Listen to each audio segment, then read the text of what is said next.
Hey, what's up there, Hexers? This is Function here with part 2 of my PvP champion breakdown. There's 20 PvP champions in total. They've all been spoiled so far, 4 in each color, and today we're going to be talking about all the Sapphire champions. Remember, all champions use basic actions with a once per turn limit. If you have any further questions about the ways in which champions work, you can click on my mechanics video, which will be linked in the description. So let's start things off. First up to bat is Nin the Shadow. Nin is a necrotic rogue with single Sapphire threshold, 2 charges, target buries the top 2 cards of their deck. It should, I would say it would read a little bit easier if it said target player buries the top 2 cards of their deck rather than his deck. Just easier for me to read at least, but that's not that important. Alright, so pros and cons. The first up are the pros, and I would say yay, palindromes is the very first one. I think this is really cool. All the necrotic champions, their names are palindromes, meaning that if you spell them forwards or backwards, it's still the same name. In this case, we're just looking at Nin, not Nin the Shadow. But yeah, it's the same forwards and backwards. I think that's pretty cool. It's really great in self-mill style decks. So there's 2 types of mill decks. Either you're taking cards from your opponent's deck and putting them into their graveyard, or you're taking cards from your own deck and putting them into your own graveyard. I think this is particularly good in decks where you're trying to mill yourself and put cards in your own graveyard and then use shenanigans to either put them back into play from the graveyard, or you have cards in your hand that interact with the graveyard, any number of things like that. I think this is going to become pretty interesting because it's only 2 charges. You're able to use it early and often, and for those types of decks, being able to get an early start with the milling and getting the cards in the graveyard that you want is going to be exactly what you want. And since it's a single threshold, usually these types of decks require that you move into multiple colors because they're kind of toolbox decks where they require multiple types of cards in order to work, and those cards are usually only going to be available in different colors. So having single threshold is definitely going to help you towards that goal. But what are the cons? Well, the cons are it doesn't impact the board. This is not going to directly affect troop combat. It's not going to affect what's going on with attackers and blockers or any number of other things that are happening on the table. It's not going to affect what's in play. Also, mill is often an irrelevant strategy and considered a trap. And I say that because for the number of times that you actually win through milling your opponent's graveyard into their, or milling your opponent's deck into their graveyard, the number of times you win that way are dwarfed by the number of times you probably lose because you're playing a suboptimal strategy. It's still good in decks probably where you're milling yourself, but ones where you're milling your opponent, you're probably better off with just doing a different strategy altogether. Especially because in Hex, there's so many effects that shuffle cards back into your own deck that your opponent could be playing against you, that if they're just increasing the size of their deck as the game goes on, well, going a mill strategy is going to be that much harder. It'd be like playing Burn against an opponent who's playing pure life gain.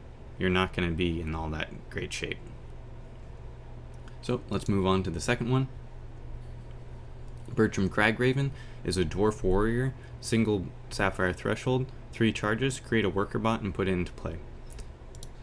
What are the pros and the cons? Well, artifacts synergize with many Sapphire cards, and since it's kind of the dwarf theme, artifacts work really well with the Ruby and Sapphire guys, and you're going to be able to get more value than just a worker bot. Hopefully some of your other cards kind of exhaust the worker bot or increase their power based on how many you have, any number of things like that. This guy's going to become that much better based on how many times you can interact with that worker bot. So you might ask, what is a worker bot? Well, it's a 1/1 defensive creature with 1 cost. The cost isn't all that relevant since the champion's putting it straight into play, but it might come into play with maybe inspire effects, or maybe there's other cards that work off of the cost of cards that are coming into play. So you can use it to chump block stuff. You can't use it to attack, but you can at least use it to block other people. It's not really going to be what you're wanting to do primarily. You're going to primarily want to use this to synergize with the other cards in your deck. But if push comes to shove and the only way for you to survive a turn is to chump block, well, this is exactly what you're going to want to do. You're going to have something there to do it and hopefully stabilize the next turn. It can also help fuel artifact reliant limited decks. I think this is something really important to keep in mind, that as you're drafting and as you're building your sealed pool, Maybe you feel like you need 10 artifacts in order for your deck to work. You were only able to find 8. Well, if you use Bertram, you're probably going to get 2 more over the course of the game, and you'll be in pretty good shape. Let's move on to the cons. The cons are, well, the worker bot can't attack. Since it has defensive, you're never going to be able to win by only playing worker bots and nothing else. They're never going to be able to attack. You're not going to be in particularly good shape. Also, it relies on synergy to truly be effective. If all you're getting out of it is a chump blocker and nothing else, there's probably better champions you could be using. But if you have a bunch of cards that work off of artifacts, you'll be in good shape, and that's why I say it requires synergy to be effective.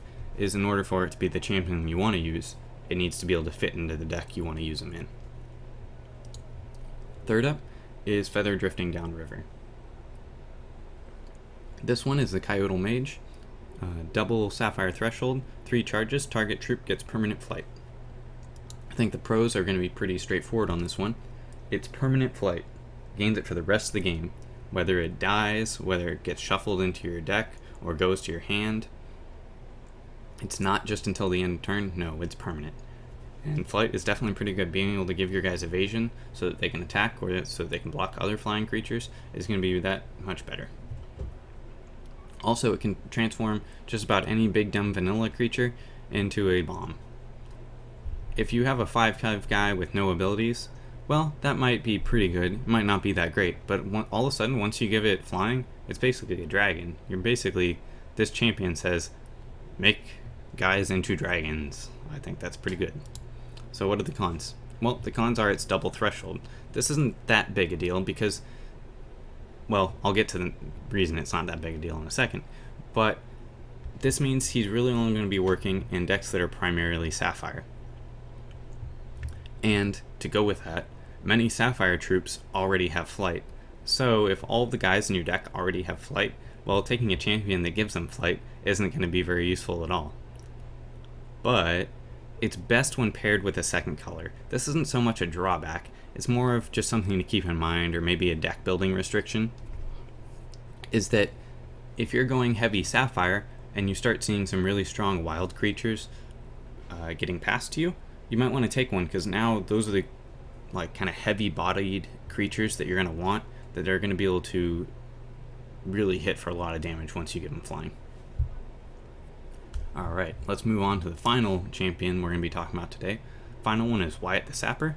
He's a Dwarf Ranger, double Sapphire Threshold, 6 charges, draw a card. That's a very straightforward, very little text on this guy.